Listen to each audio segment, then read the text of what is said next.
yeah, I suppose everyone has heard a little bit about my background there. So I am a clinical specialist physio in women's and men's pelvic health. So that means that I suppose I don't really see regular physio stuff now. Like a sore shoulder or a rolled ankle is something that I haven't treated in a very long time. I kind of focus on the pelvic area more so, but anything regarding pregnancy, postpartum are the kind of the big focus areas for the kind of clientele that I see. Let me move this along. So just to give you a bit of background, I know where a lot of you fitness professionals are coming from. As you can see, I kind of like learning. I'm a bit of an eternal student, but I do have a background in gym instruction. I have pre and postnatal training. Along with my physio skills, I can do clinical Pilates training. I'm a mummy MOT practitioner. That is essentially a fancy name really for the 6-week postnatal checkup, but it's a name that is becoming really commonly known within Instagram circles and within new mother groups. So a lot of people are looking to have a mummy MOT done. And I'm also a member of the Continence Advisors of Ireland committee. So for us, it's really important that we get the message out that incontinence is not normal and that it's not a case of just putting a pad on and going doing your exercise and life is wonderful. There are lots of solutions out there to make the problem better. So when we think about the women's life cycle, I'm going to try and keep this as light as I can for you guys because I know I'm on the graveyard shift and you're probably all quite tired. But we'll keep it to pre-baby, pregnancy, postpartum, perimenopause, and postmenopause. Each of those has distinctive features and they need safe exercise options with a specific focus on pelvic floor.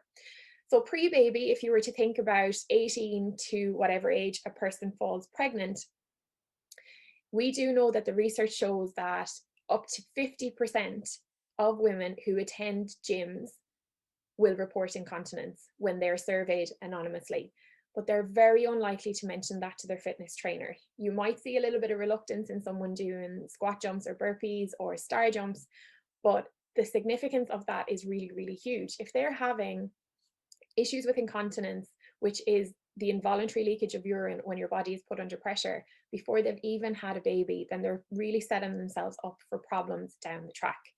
Likewise, pregnancy, you have the ever-increasing weight of a baby, you have a placenta, you have a growing uterus, you've increased blood supply. So there's a lot of stuff that is moving through the body, causing more impact, increasing breast size. And then postpartum, the body has literally grown and birthed a human. It may be that it came out vaginally and everything has been stretched and possibly torn down below, or they may have a cesarean section wound, which can be quite significant. Also, again, is the woman breastfeeding? Is she not breastfeeding? That can have huge implications on how her body functions in the immediate weeks postpartum.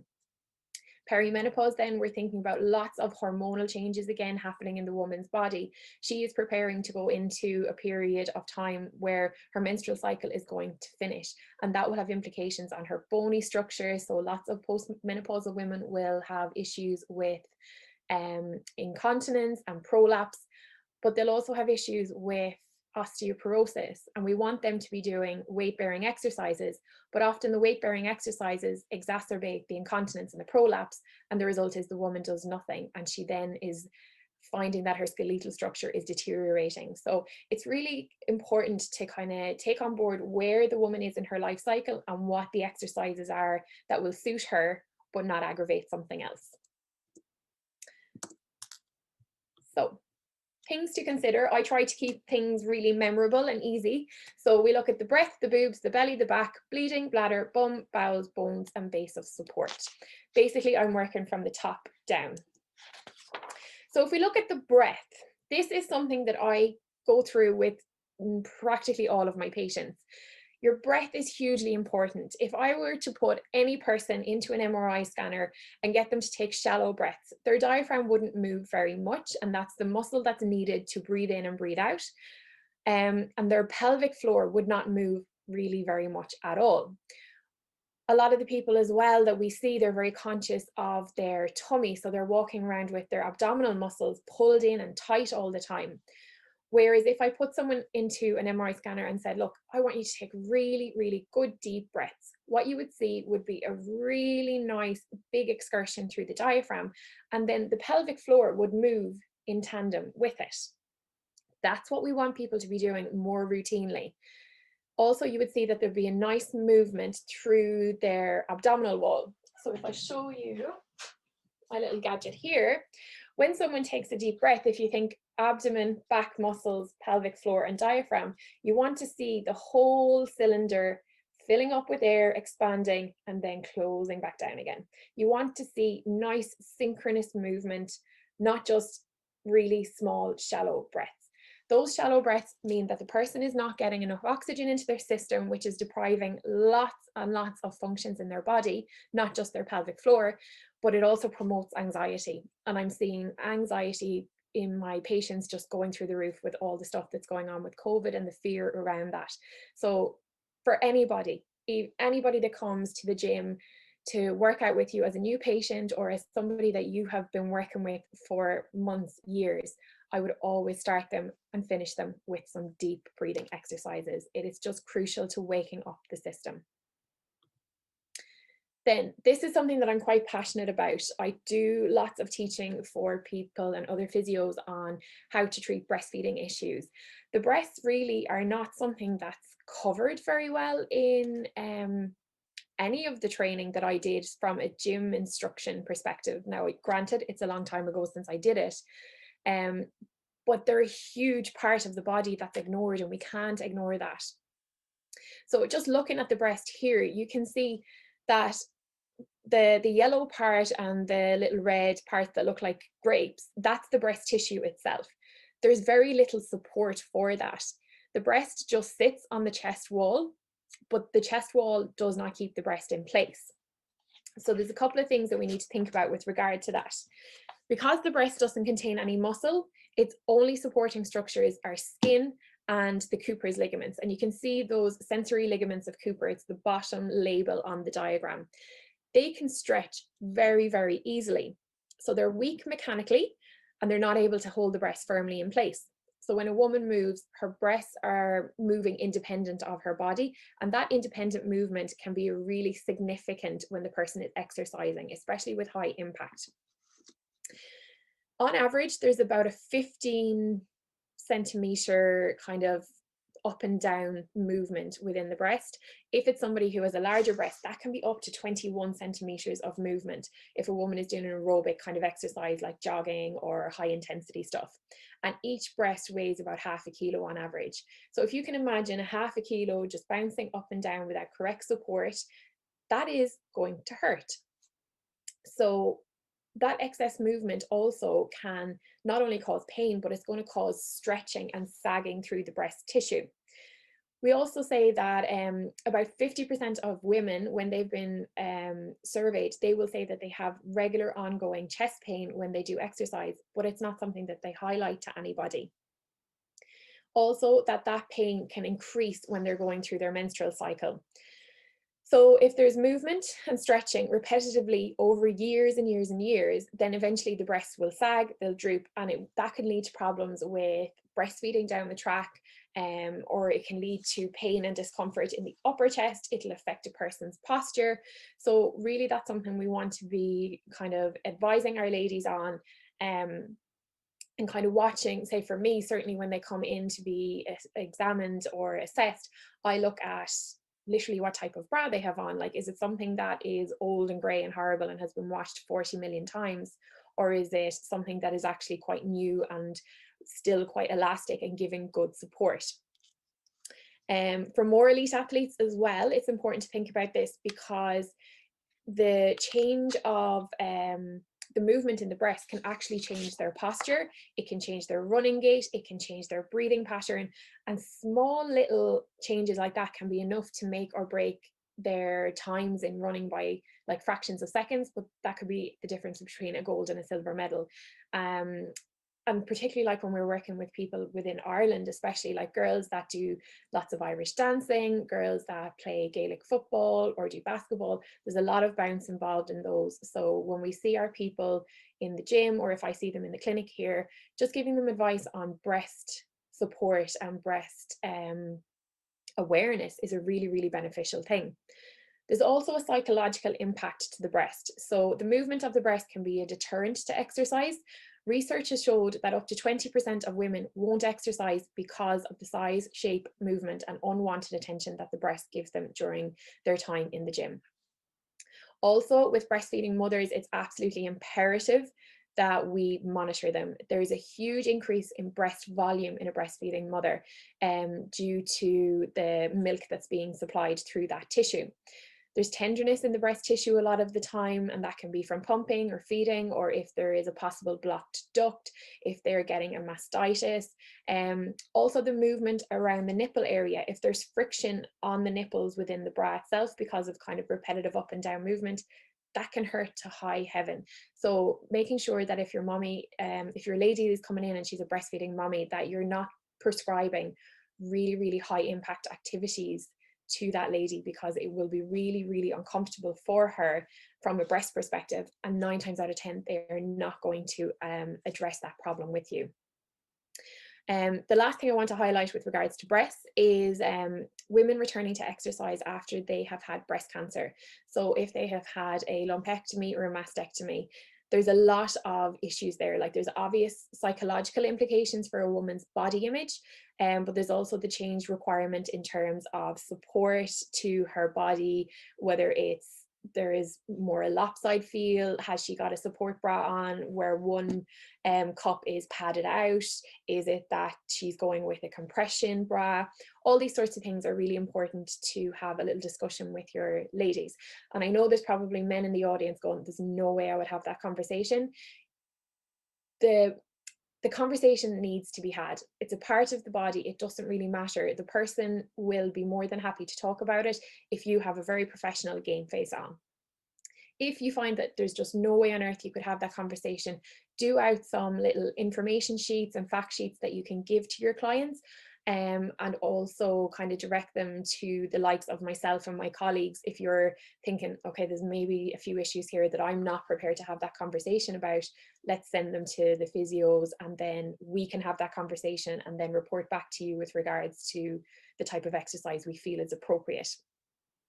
Another thing to think about in relation to people returning after cancer is lymphedema.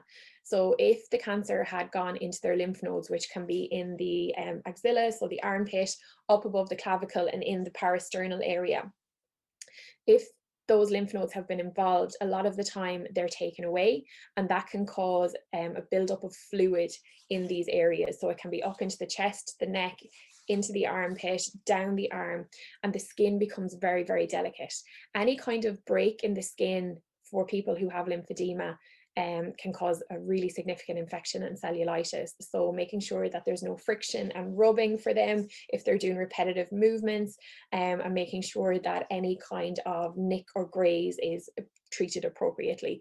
A lot of the time their sensation isn't very good, so making sure if you've seen like a little bit of a nick or a graze, or even a little bit of bleeding, that you draw the person's attention to it. Sometimes they can't see if it's more on the back of the arm or in under here. So just kind of having that at the back of your mind is really, really important as well. Okay, so I think there's a question. Is there? No?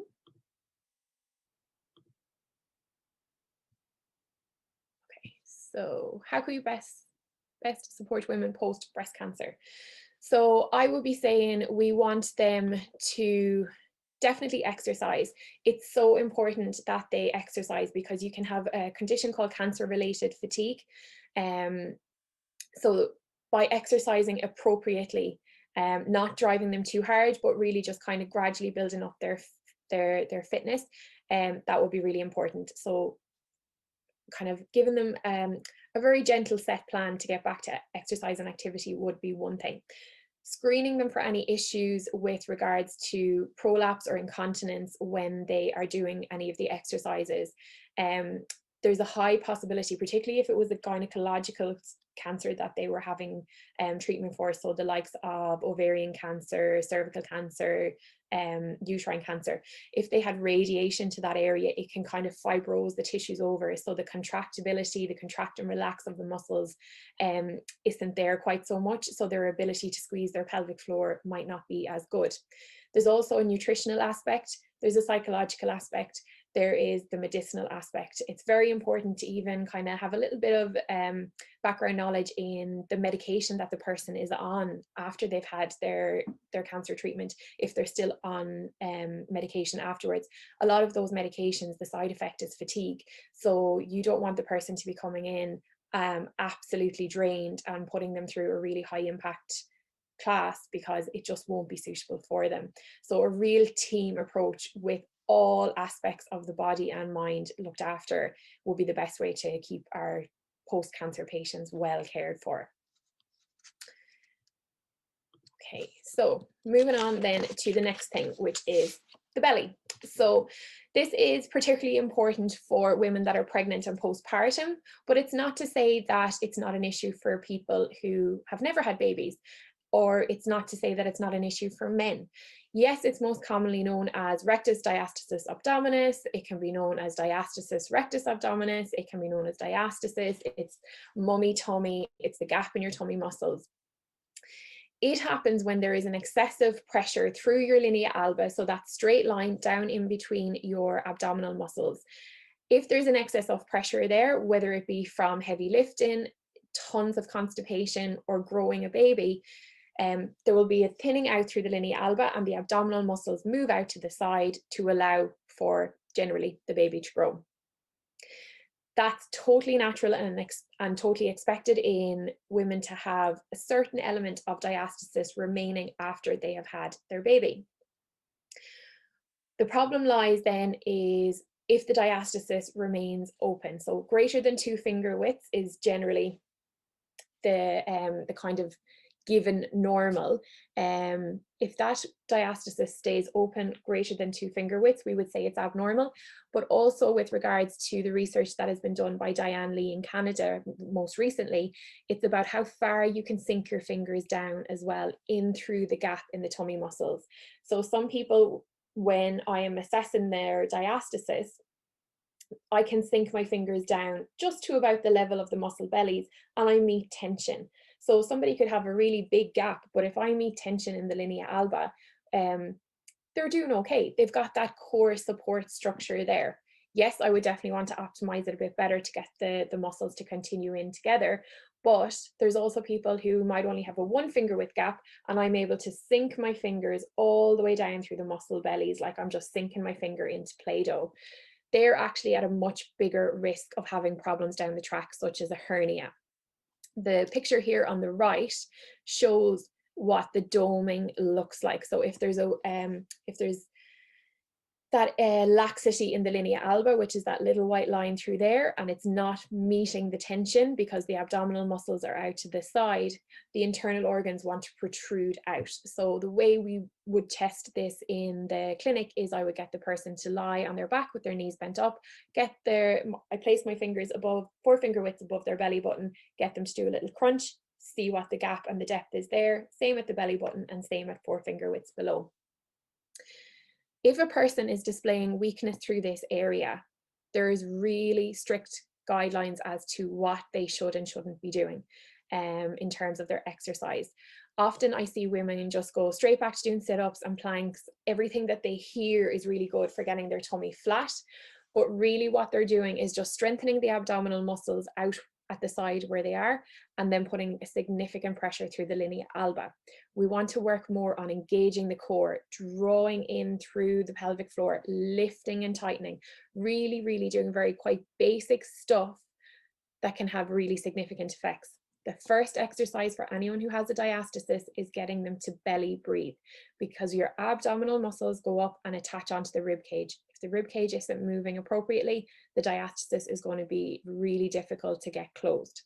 In some people, you'll find when they're doing the exercises routinely, the gap won't close, and that's okay, but they'll gain that tension, which is totally fine. In other people, it'll recover, no bother at all. In some people though, depending on just their general genetic makeup, whether they have issues with collagen and elastin, the people who have really lots and lots of stretch marks on their skin, they're the kind of people who have that loose tissue. It might be harder for them to actually recuperate, particularly if they've had multiple births or they've had like repetitive cesarean sections, because that has gone in and cut through the abdominal muscles, they may end up going down the road of surgery. But on the whole, we can get them better.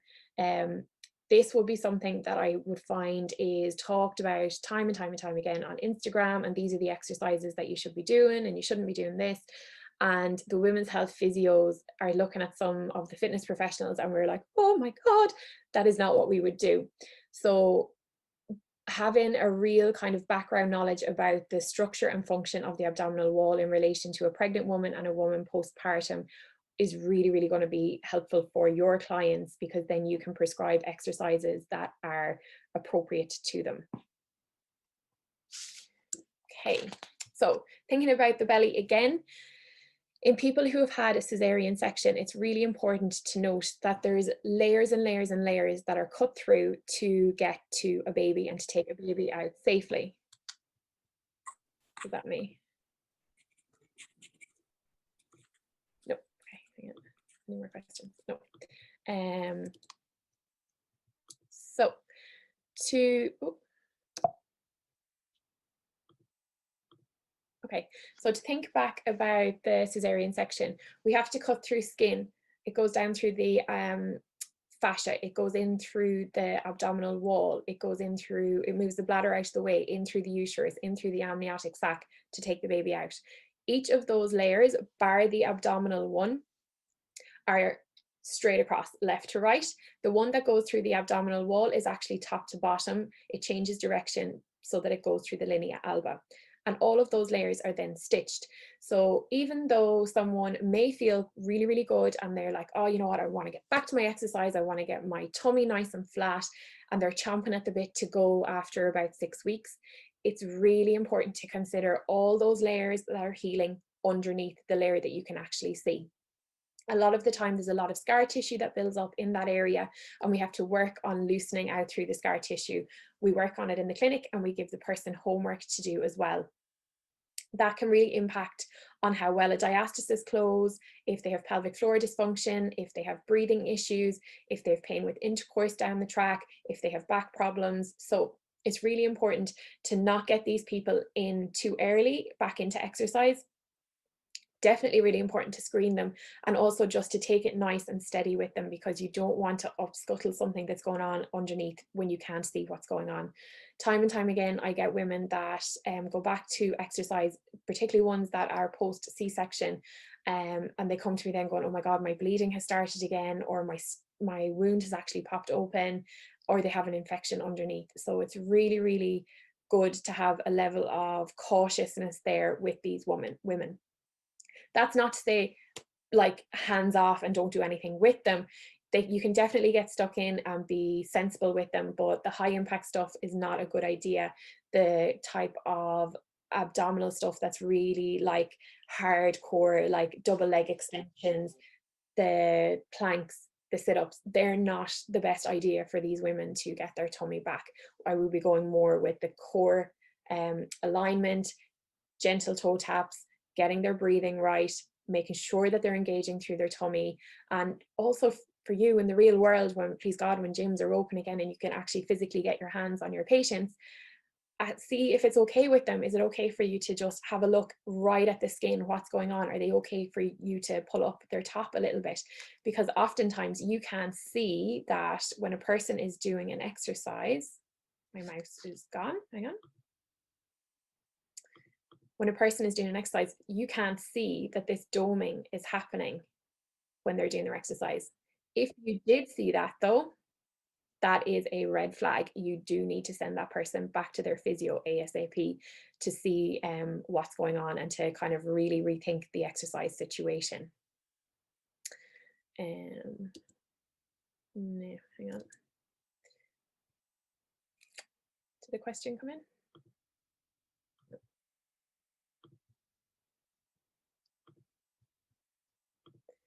Okay, so then thinking about the back. There are heaps and heaps and heaps of muscles that stabilize your back, and basically, particularly as a woman who have extra weight at the front, those muscles stop us falling flat on our face. So A lot of women in particular would, especially after having a baby, would have issues with their posture, with their back. They would say that they find it really difficult to maybe put the baby in and out of the cot. It might be difficult for them to sit comfortably for a long period of time, particularly if they're a breastfeeding mother. And we have to kind of factor all that in when we're thinking about giving these people an exercise plan. Certainly from a clinic point of view, I would be looking at how their body is moving, how their pelvis is moving, how their hips are moving, how they just generally hold themselves while they're sitting in the chair chatting to me. Is their head really jutting forward and causing an excess weight down through everything? Really, really important is that we don't just focus on the tightening and tightening and tightening side of things through the abdominal muscles, at the sacrifice of the back muscles being strong as well. Looking here, this is like a late gestation pregnant woman. You can see how there's such a significant weight at the front that's squashing all her internal organs up. You can see the ligaments that hold the uterus in place are really at a big stretch, and a lot of those ligaments attach onto bony structures that are quite volatile in the pregnant period.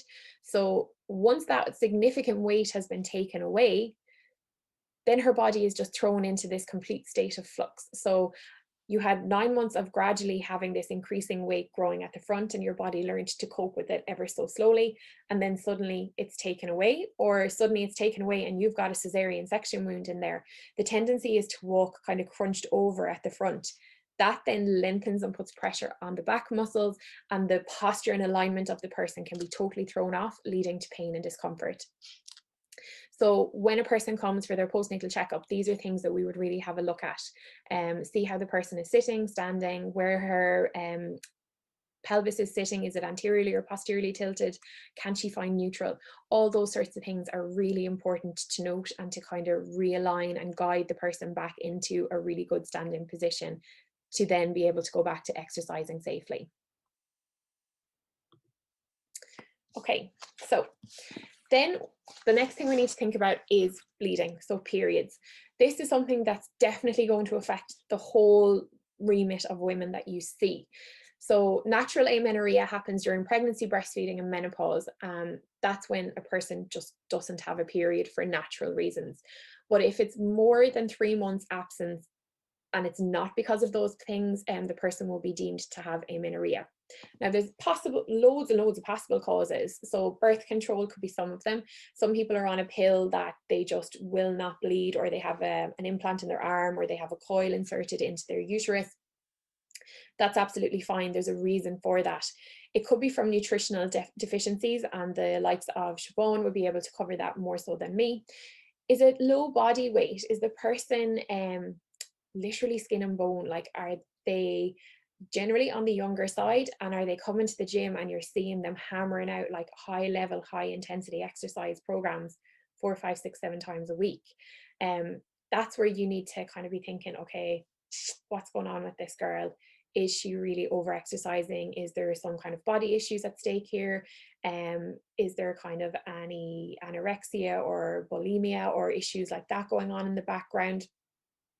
Another reason that we want to know about bleeding and a person's stress levels is excessive stress, which is really prevalent in the world today, can impact a person's ability to have a menstrual cycle. We do know as well that things like secondary infertility is really, really common. So I see loads of women who are like, I fell pregnant, not a bother the first time, grand, and now we've been trying for months and months and months for the second child. We thought it would be as easy as could be, and it's just not happening. And the more that that is being perpetuated as a cycle, the more stressed the person is becoming, which means they are less likely to have that surge in their LH hormone to release an egg to then be able to have it fertilized. So excessive exercise I've kind of covered before. Eating disorders, again. Excessive weight gain. People who are really quite obese, they have a very high BMI, they're also going to fall into the category of not having a menstrual cycle. And sometimes it can be quite hard to get it back on track, even if they have lost weight, or for the reverse of that, when a person has put on weight that had a low body weight. Another thing is mental health medication. There's certain medications that people could be potentially taking that are balancing their mental health wonderfully, but they're leading to issues with amenorrhea. So that's kind of something that you would definitely probably not have a huge conversation about, but it's good to know in your screening form if the person is on any medication, and you can quickly have a look and see when you Google it, okay, right, well, this is the side effects of it. This could be a potential factor.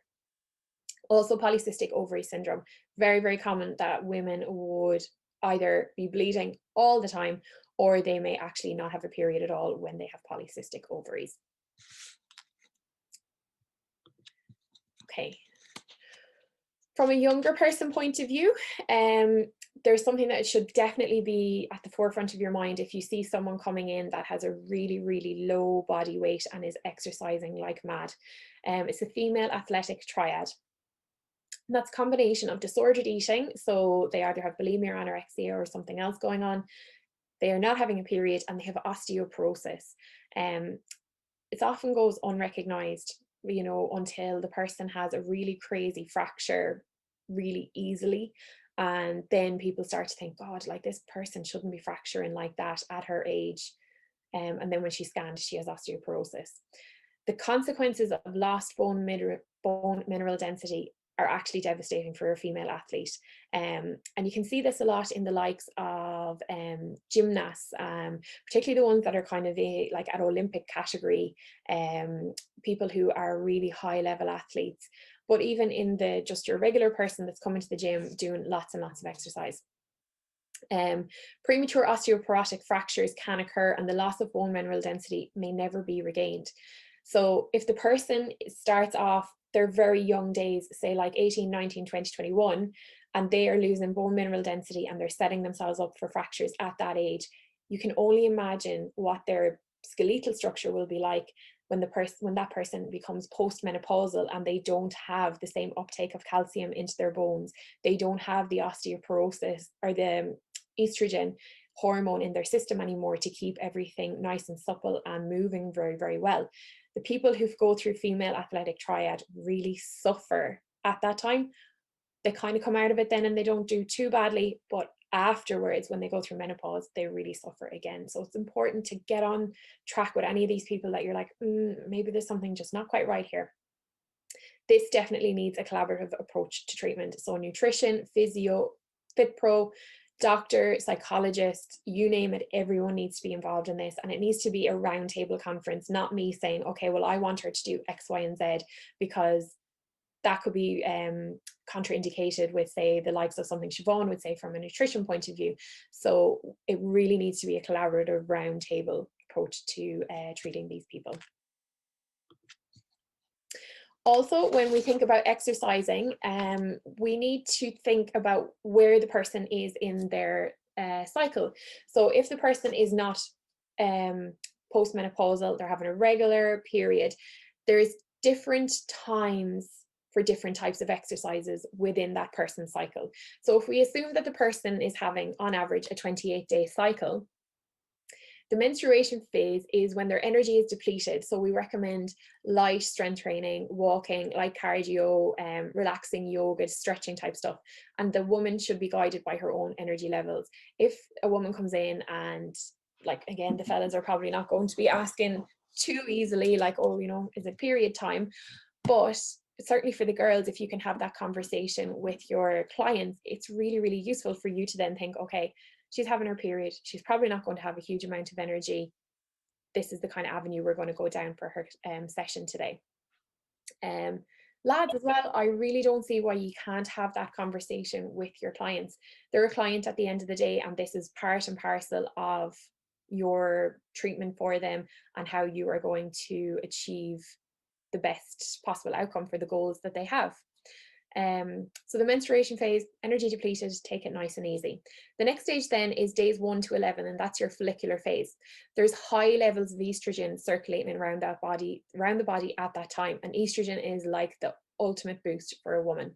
There's increased energy, so like the HIIT type exercises are good, boxing, strength training, all with the caveat that it is pelvic floor safe. If the person, when you screen them, is saying, I have prolapse, I have heaviness, I have dragging, or I have incontinence, the high impact stuff needs to be pelvic floor safe. Likewise, then moving into the ovulation phase, that stays about 12 to 19. It's similar to the follicular phase. The energy is high, the estrogen is high, so the running and the circuit training, those types of exercise are totally suitable for a person in that phase. Luteal phase then, or your kind of your last part coming up to menstruation again, days 20 to 28. It starts off that the energy is high at the start, not too bad, but then as there's a reduction in the estrogen and the progesterone starts to rise, there's a more tiredness coming in, there's more drowsiness coming in, and progesterone can make people quite tired, and that's in the run up to their next period.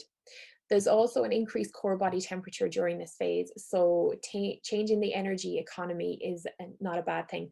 If they're doing the likes of like hot yoga or something, they're going to feel a certain level of heat up until their luteal phase, and then they're going to feel that it's actually quite a bit warmer in the luteal phase.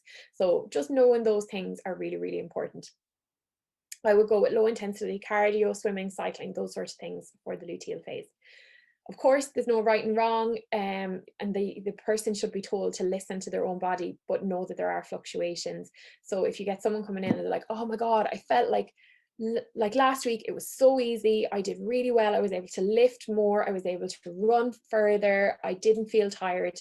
And then the following week they're like, oh my God, I'm just dragging myself around, I can't lift as heavy as I did last week. Just bear in mind and explain to them that it could be to do with where they are in their menstrual cycle. Okay, so delightful pictures here, sorry guys, but it has to be shown. So when we think about the bladder, there's things that I think about when the person comes in to see me, whether it's just for a generic mummy MOT check and they're kind of like, I'm just here to get checked over, there's nothing specific, or someone comes with an actual problem to me. The bladder is something that's hugely important in their body. So things like stress incontinence, so when they run, jump, cough, sneeze, lift, dance, even with sex, there can be stress incontinence. So that's the unwanted leakage of urine. Is there urgency and frequency? Are they feeling like they are busting to go to the toilet all the time, or they're actually running to the toilet all the time and they're just weeing out small amounts even though they felt like they were full to capacity? We look at the quality and quantity of their fluid intake. So the person might say to me, geez, I'm doing great, like I drink 3 litres in the day, but then when I break it down, it's like 4 coffees, 5 teas, 3 cans of Coke and 1 glass of water. So looking at how much they're putting in and what type of fluid they're putting in is really, really important. Also, how they're putting it in, and Siobhan covered this a little bit before. It's far better for a person to put in good quality fluid, so ideally water, and little and often throughout the day. In general, humans are like dehydrated pot plants. If you were to pour a whole load of fluid down onto the soil of a dry pot plant that was sitting on top of your kitchen windowsill, the fluid would just go straight down through the soil, out the bottom, but you would put a saucer or something underneath the pot and you would collect up the fluid that way, and then the soil would gradually soak it in as it needed it. But you see some people, particularly in the gym, and they get a bottle of water and they just glug, glug, glug, glug, glug, and the whole lot is gone really, really quickly. That's like us pouring the water down on the pot plant. But what will happen with us is that the water will go straight down and out through our system, we'll be busting for a wee and it'll be gone. And our body won't have actually utilized it. We'll still feel dehydrated. The result of that is they'll take another bottle and glug, glug, glug, glug, glug, and the cycle will perpetuate itself. They might end up feeling like they are drinking 4 or 5 litres of water a day, but really they might only be utilizing a quarter or a third of that. So it's important to tell them slow and steady wins the race rather than just getting it all in at once. We look at their voiding dynamics as well. People will tell me that they stand up to go to the toilet for a wee, they will sit down. Some people will hover over the toilet. Some people will do a speed wee where they'll literally barely let their bum hit the toilet seat and they're forcing it out and it's spraying out. Some people use a footstool, some people won't. So the ideal scenario for completely emptying your bladder is to sit on the toilet comfortably, let your belly flop nice and loose and relaxed. Put your feet up on a footstool if that's more comfortable for you, but certainly lean forwards ever so slightly.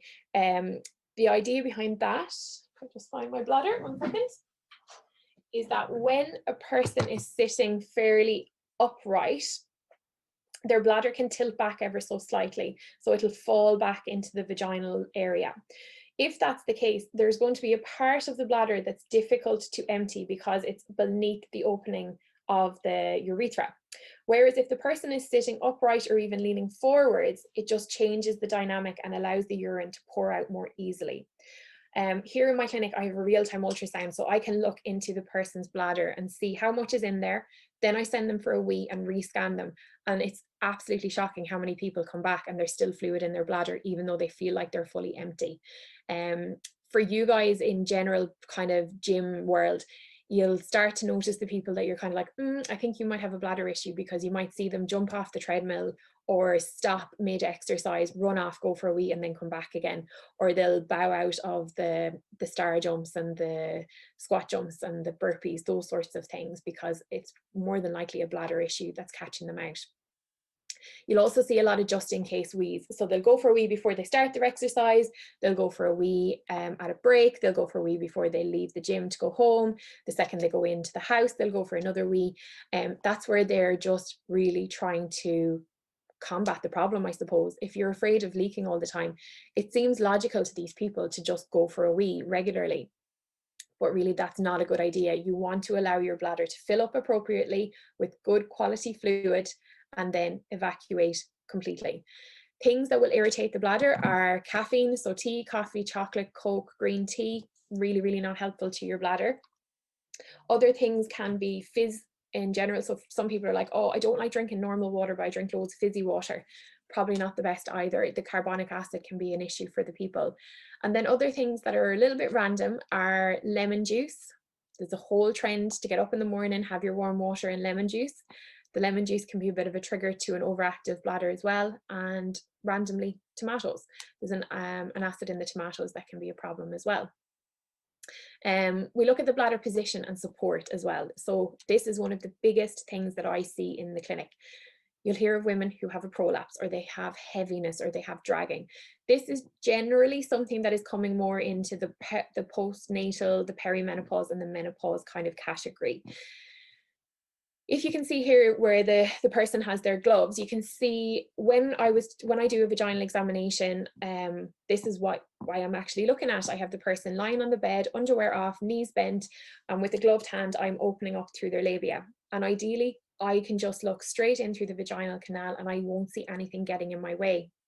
Sadly, what I do see a lot of is the picture on the right, so where you have opened up through the labia and you can see the bladder. So opening up through the labia, and I can see the bladder just wanting to protrude out through that area. That often, unfortunately, is the case of someone who has gone gung-ho with their exercises, started to do crazy heavy lifting, probably without the advice of a personal trainer, and they have ended up giving themselves a prolapse. It can also be a result of chronic constipation. It can be a result of childbirth. It can be just your genetic makeup. Certainly for women, if your mother or your granny or your auntie had a prolapse, you are more likely to have it as well. If the person is overweight, there's a higher risk of having a prolapse. But that really is a hugely, hugely uncomfortable feeling. So we don't want the person to be doing exercises that are inappropriate for them, and we certainly want them to know that they are doing their pelvic floor exercises correctly. Your pelvic floor is the base of support that's going to close and tighten everything. So you have in your pelvis, your bladder, uterus and bowel would sit in here internally. So you have your internal layer of pelvic floor muscles keeping everything up and in, and you have your external layer.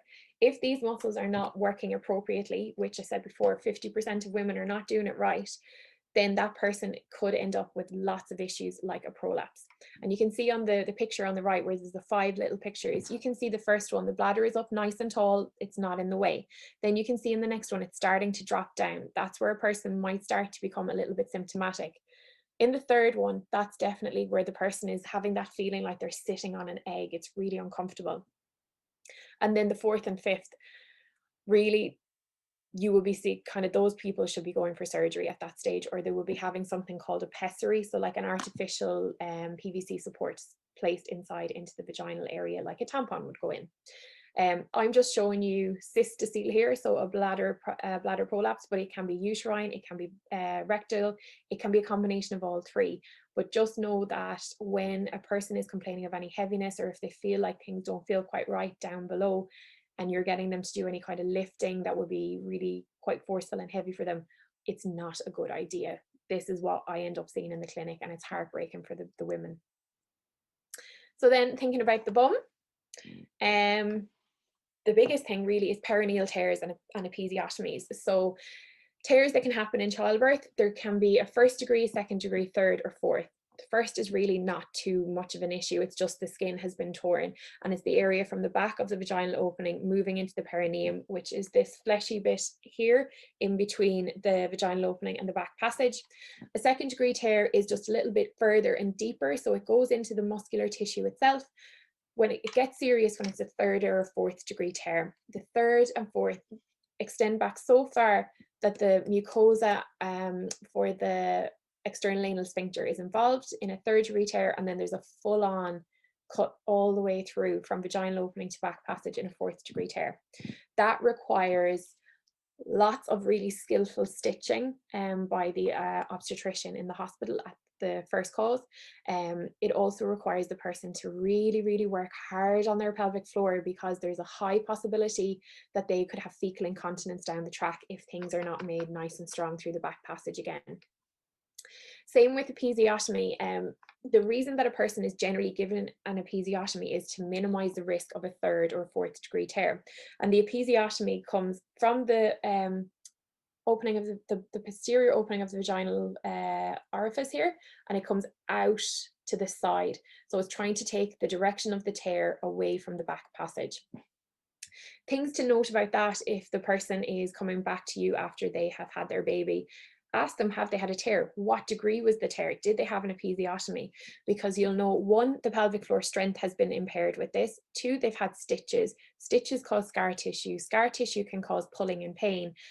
So the likes of squats, for example, could be a really troublesome, uncomfortable exercise for them to do. Does the person have a weak pelvic floor? Are they complaining of leakage when they exercise? Or is it more that they have an overactive pelvic floor? And that's where the muscles are so tight that they actually forget to let go. So it would essentially be like me walking around with my arm contracted the whole time and then just forgetting that it could actually extend out. People who have an overactive pelvic floor typically display things like pelvic pain, pubic pain, tailbone pain.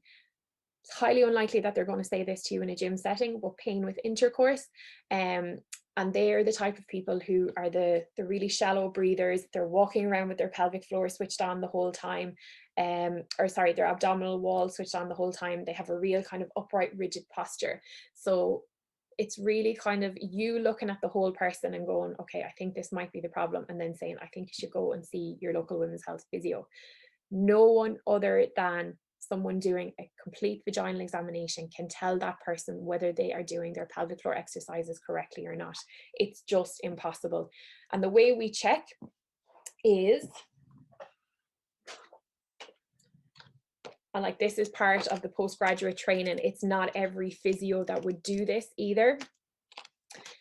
The way we check is by getting the person lying on their back with their knees bent up initially, and then I would also check them in standing as well, because the effect of gravity can change how things are. And with the gloved finger, we go in through the vaginal opening and we palpate around all the muscles on the inside. This will be the rectal opening here. Palpate around, come all the way up through iliococcygeus, ischio-coccygeus. We can palpate their tailbone, and we can find, is there any areas of weakness, any areas of pain or discomfort, any areas that are just not working the way we should be. Also, we can feel when we get the person to do a cough or a bear down, the pressure of the internal organs moving against our finger and the squeeze of the pelvic floor muscles against our finger. And we grade it just like we grade any other muscle in the body. We use the Oxford grading scale, and that's how we kind of work it from there. So we've covered prolapse already. Dyspareunia is pain with intercourse, really quite common in people who have had new babies, but also quite common in people who have had sections. And that surprises them because they think, sure, my muscles haven't been stretched, I haven't had stitches down there, I don't know why it's sore, but it's really quite common. Scar tissue from those tears can be really quite exceptionally uncomfortable. And if they are saying to you, look, it's uncomfortable to squat, again, sending them back to the likes of us, because we can do scar tissue release on the scars themselves. We can do internal release on the muscles to make sure that they're starting to contract and relax properly. Then thinking more kind of into the older category with the vulvovaginal atrophy. As women go through menopause and their estrogen levels have decreased, their vaginal tissues are not as strong and as plump and as voluptuous and as lubricated.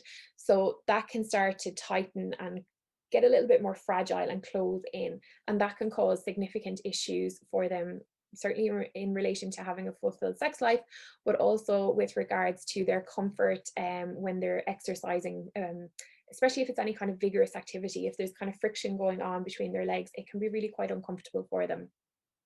Again, it's very unlikely that a person is going to tell you this just out of the blue while they're doing their exercise class. But if you have kind of opened up the conversation to these things, or given them these questions to answer on their screening form, or given them kind of handouts about it, they'll be more comfortable having the conversation with you. Then moving back a little bit further, hemorrhoids and anal fissures. So often women will complain of hemorrhoids after they've had a baby, or after they have had a significant time of constipation, and they can hurt to high heaven. And they can really impact the person's ability to sit comfortably, and then that can throw off their alignment. So anything like that is really important to send them, again, back to the physio or back to the GP to get it sorted. Same with anal fissures. An anal fissure is essentially like a little paper cut that's right at the opening of the back passage. Every time the person has to relax their back passage to allow a stool to come out, it almost breaks that little crack in the skin again. And you're in a vicious cycle. It takes a little while to get that sorted. Sending the person with hemorrhoids or anal fissures back to the physio can do the world of good, because we can do laser and ultrasound on the area to help get it healed quicker. And then coccyx pain. It might be just from maybe the position that they're sitting in a lot of the time. Coccyx pain can be because of the position that the person was in giving birth. If they were lying on their back in the common lithotomy position, where they're lying on their back with their legs up, a lot of the time the pressure is going right up through their tailbone, and then as the baby is coming out past that, it can actually move the tailbone ever so slightly. And there's different types of tailbones. So some people have quite a straight tailbone, some people have a hooked enough tailbone, and some people have a really hooked tailbone. It's the ones that have the really hooked tailbone that end up having the most bother. And the way we would assess that is internally doing our vaginal examination. Oftentimes we have to do a rectal exam as well, or working on the tailbone externally as well through manual therapy. So there's a lot of times that coccyx pain could be triggered by a life event, but then the exercises that you are giving them can be triggering it off even more so. And it's an absolute nightmare to get it settled down if it becomes problematic. So don't continue on and be like, it'll wear off, it'll be fine. Definitely say to them, look, come on, go get sorted. It's there is a lot that can be done. Okay, then bowels. Any pelvic floor physio that you will ever meet in your entire life will talk to you about bowels, because the bowels are pretty much the inner working, the lifeblood of your body. You have a brain, but you also have a bowel brain. The biggest thing we want to know about is frequency. How often are you going for a bowel movement? Is it a case that you are going once a week, or are you going once a day? We say that normal is to be able to go and have a soft, easy to pass bowel movement as often as 3 times a day, or as little as 3 times per week. That would be normal. But if it's a case that it is really hard and you're finding it really difficult to pass, and you are really struggling with hemorrhoids and you have to sit there for ages and really work to get it out, even if you're going every single day, you're still going to fall into the constipated category. So if you look on my little chart here, again, to try and make it easier to remember, we've put in the chocolate version. If you are falling into the type 1 or type 2, even if you're going every day, that's regarded as constipated. Type 3 and type 4 are what we want. Ideally type 4, you want it to be a nice, soft, smooth, easy to pass sausage. And a lot of people are like, I don't even know what I passed. Do you really think that I look in the toilet after I've had a bowel movement? I just want to get rid of that ASAP. It's really a good idea to see what's coming out. Then when we move into type 5, 6, and 7, you're moving more into the softer category, the more diarrhea category. And I'd be thinking, okay, is there some kind of food maybe that's not suiting you? Are you drinking tons of caffeine? Because caffeine is a biostimulant. And, you know, a lot of the time when a person comes to me with constipation, I work on the pelvic floor and the positioning side of things. And then I refer them also to see the likes of Siobhan or another nutritionist in their vicinity. So we look at the frequency, we look at the ease of movement. You should be able to sit and have a very easy, non-painful, like efficient, complete bowel movement within 10 minutes. An awful lot of your clients that are coming to the gym will not be able to say that's the case for them. Some people, particularly the ones who had the 3rd and 4th degree tears and there's been an impact on the external anal sphincter, they might say that they actually have a lot of bowel urgency. They don't even feel it coming on, and then all of a sudden, bam, they can feel it there right at the external opening and they need to get to the toilet really, really quickly. This can also be the case for people who are running. That running really stimulates the gut to get moving. Or it could be the case that the person is like, I literally could sit on the toilet for half an hour. I can feel that it's there. I know that it's ready to come. I know that I want to go, but it's just not ready to come out. And they have to sit and they have to twist and tweak and move themselves to try and get everything to come out easily. So that's where we look at the position on the toilet. So if you think back to if you have children or you have nieces or nephews or any child in your life that is mobile but still wearing nappies, when they want to have a poo, they'll be flying around, they'll be playing, not a bother. But when they want to have a poo, they'll squat right down, do their poo, and then they're up and off. When we potty train children, we put the potty so that their bum is really low to the ground and their knees come up higher than their hips. So they're really in a squat-like position. If we lived out in Africa in the jungle, we'd be squatting to go over a hole in the ground. Squatting is actually the best position to be in. But of course, we live in Ireland where there's toilets. So the best way to work around that is to get one of these guys. So a footstool, pop your feet up in the footstool. Hang on, I'll escape out of this now for a second because I don't know if you're able to see. So feet go up on the footstool to bring your knees up higher than your hips. Relax forwards, let your belly flop out and take a nice deep breath. If that's not enough, if it's kids that are constipated, I tell them to blow balloons. I tell them to imagine they're blowing out candles.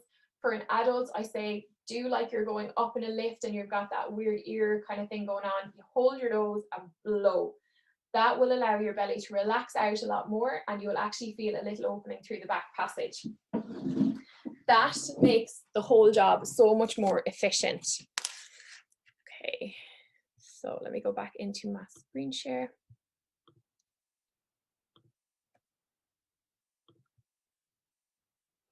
So definitely thinking about positioning on the toilet, and even it could be something little like in your gym, you could have a picture of the correct position on the toilet laminated on the back of the toilet in your gym, and you could have the little footstool in there so people would be like, oh, this is the whole thing. It's about dropping those little seeds of information in wherever you possibly can. Breathing is really important as well. We don't want anybody holding their breath on the toilet.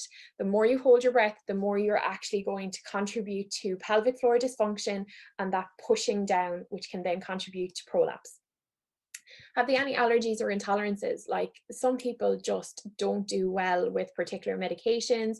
If they're loading up on protein, that can affect whether their bowels are hard or soft. Are they following a particular diet? Just in relation, I suppose, to a particular diet as well, and the breastfeeding side of things, if you are in the category of someone who provides exercise, but you also provide like nutritional plans to your clients as well, never, ever, ever tell a breastfeeding mommy to fluid restrict her calories to ridiculous levels, because then what can happen is the mum will not be getting enough calories in for herself, never mind enough calories to make sufficient milk for her baby, and then her milk supply goes down and then she's got a hungry baby, and it's a real issue. I've seen this really commonly in the last while, and it's quite stressful for the mums.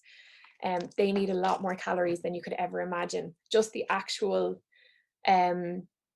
process of making milk requires between 500 and 1,000 calories a day, and then the actual process of feeding requires another 500 calories on average, depending on the person and, you know, whether they're feeding 1 or 2 babies, etc.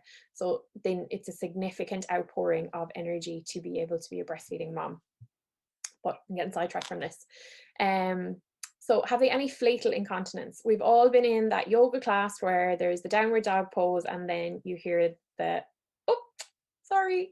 So can they control wind at the back? That's really, really important. That tells us an awful lot about the person's pelvic floor strength. And any fecal incontinence. Are they having accidents from their back passage? Is there particular exercises that cause that? Running can be one of the biggest triggers for some people. I've heard of numerous people that go out running and they literally have to go and find a bush, and, you know, they actually carry a little packet of wet wipes with them on their run, so that if it's an incident that needs cleaning up, they can do that. So having these conversations with them, it's not just the leakage of urine that can be the problem for these people, it can also be leakage from the back passage as well. We're almost done, guys. So bones, of course. With the bones, we need to think about, like, has the person got amenorrhea? If they're not having a period, they're not having the regular up and down cycle of their hormones, and if their estrogen is not working properly, that can cause issues with the bony structure. Multiple pregnancies. So are they someone who's had one child, so they've gone through 9 months of having that natural amenorrhea, or is it someone that has 5, 6, 7, 8, 9 children back to back to back? That's a long time to be going without your natural fluctuations of estrogen. Likewise, the prolonged breastfeeding. If it's a case that there's a pregnancy, long breastfeed, pregnancy, long breastfeed, pregnancy, long breastfeed, again, that's an even longer time without your bones getting a sufficient supply of estrogen to them. And that can affect like their bone mineral density down the track. Now, it's not to say that it's definitely going to cause a problem, but if the person is having random fractures, then you definitely want to be thinking about sending them off for a DEXA scan. What's their calcium intake? An awful lot of people don't eat dairy anymore. Are they supplementing with calcium? Are they finding calcium in other areas of their diet? Do they need advice and education surrounding that? That's where I would be saying to the person, okay, I want you to go and see Siobhan. You know, I think there's something missing from your diet. It's not my area of expertise to say what it is. I don't have that extensive knowledge, so I need to refer out to another professional. If the person has low bone mineral density, osteopenia or osteoporosis, you need to be thinking about giving them exercise that's going to help build up their bone density, but not cause a random fracture as well. So having that kind of safety protocol and that balance, finding that balance can be quite tricky. And also from a pelvic floor point of view, we want the weight-bearing exercises to be safe from a pelvic floor point of view as well. And then if they have things like pains or aches or clicking or locking or stiffness that isn't going away with the exercises you're prescribing and the stretching regime that you're providing them with, then again saying to them, look, you need to go and see the physio. Don't let these things linger on. Ireland is a very reactive kind of country with regards to our health, and really we should be looking to be more preventative. It will save an awful lot of hassle in the long run. And then the final thing is base of support. So we're looking at the person's alignment overall. Is their head sticking out? Have they got droopy shoulders? Have they got a hump in their back? Have they got flat feet? Are they wearing orthotics? Is there any ankle, knee, hip or pelvic pain? Oftentimes pelvic pain can actually be stemming from the foot just because of the way the joints are aligning. Are they wearing good footwear? I used to work in a nursing home when I was training to be a physio, and there was a lady there, and she used to say to us, ladies, you are not correctly attired unless you have a good brassiere and a firm pair of shoes. And she was dead right. You need to have a decent pair of runners. You see some people coming in and you're like, oh Jesus, these have been on the go since 1970. They're falling apart. You need to have a good pair of shoes from a structural support mechanism, from an arch support mechanism for alignment, for just that even cushioning through the joints when they're doing high impact activity. Pelvic tilt, are they in anterior tilt, posterior tilt? Do they still have the natural spinal curvature, or have they got some kyphosis? Have they got lumbar lordosis? Really common for people to have lumbar lordosis after they've had a baby, and then that switches off the activity of the glutes a lot of the time. Do they have really large breasts that are pulling them down? is there any scoliosis going on? Have you assessed them for diastasis, or have you been told by the physio that this person has diastasis? Because then the abdominal wall is not working appropriately, and their head and trunk alignment is really, really important in regards to their overall alignment. So when a person comes to see me for a women's health check, I am covering 99% of all of that, depending on where they are in their life cycle. It's really a shock for any person when they come. They're like, oh my God, you're asking me all these questions. Like, why on earth would you want to know if I have pain with penetration on intercourse? It all fits part of the jigsaw. It gives me a really clear, thorough picture of what's going on in their body. Even the GPs that have come to me as patients, they're like, whoa, we just do not have the time to ask these questions. So to be able to impart that knowledge onto you guys and let you kind of utilize that with your clients would be really, really good. But likewise, for you to then be able to say, okay, I actually think you need to go and get checked would be fantastic.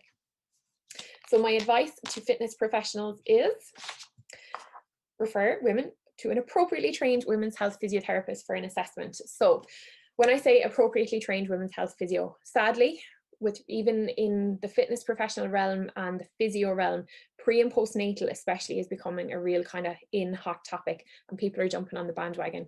Tell the women that you are sending to the physio that you want them to go to somebody who knows what they're doing, that are qualified to do internal examinations and have a really good postgraduate background in pre and postnatal and women's health, not just a regular physio. And not even all people that are portraying themselves as women's health physios would meet the criteria that I'd be happy with, to be perfectly honest. And likewise, when I am referring my people out to fitness professionals, I will do a little bit of snooping to see what your background or what their background is in pre and postnatal health as well, to make sure that I am happy that the person knows about diastasis and prolapse and pelvic floor, etc. I would advise any of you to upskill in the areas of pre and postnatal and peri and postmenopausal health. Not just do a weekend course and say leave it at that. There's so many other aspects out there. Like, don't just wing it. There's the hormonal advice, there's the breastfeeding advice, there's the post-cancer rehabilitation. Don't just kind of do a little bit and say, oh, that's it, I can totally do it. There's continually changes in the research, there's continual updates to be found, there's loads of courses. Like, I've done heaps of them, and some of them are good and some of them are not so good. So kind of suss it out yourself and find out what you think will be really beneficial for you if this is an area that you want to work in. Definitely make friends with your local women's health physio. Collaboration is key, without a shadow of a doubt. We're so busy that we can't see these people for their exercise on an ongoing regime. So we're more than happy to find a trusted fitness professional to then say, look, I really recommend X, Y, and Z. Why don't you follow up with them? And we'll work together with your exercise plan. Thoroughly screen your women, and don't be afraid to ask the uncomfortable questions. They will respect you more for it in the long run. There's absolutely no one in the wide earthly world that will have a problem with answering the question, so long as they know that they're being asked for a really valid reason. And then red flags, these are the things that you should be saying, no, definitely don't want to continue with the exercise, I want you to go and see a physio. Incontinence of any kind, heavy feeling in the vaginal area, pain especially in the pelvic, breast or abdominal region, diastasis or doming, absence of periods, anything really that you're kind of thinking, this is a bit dodgy, I could potentially do harm to my patient, send them off to us and we'll be able to work with you then to get them back training ASAP. And that is it. Any questions?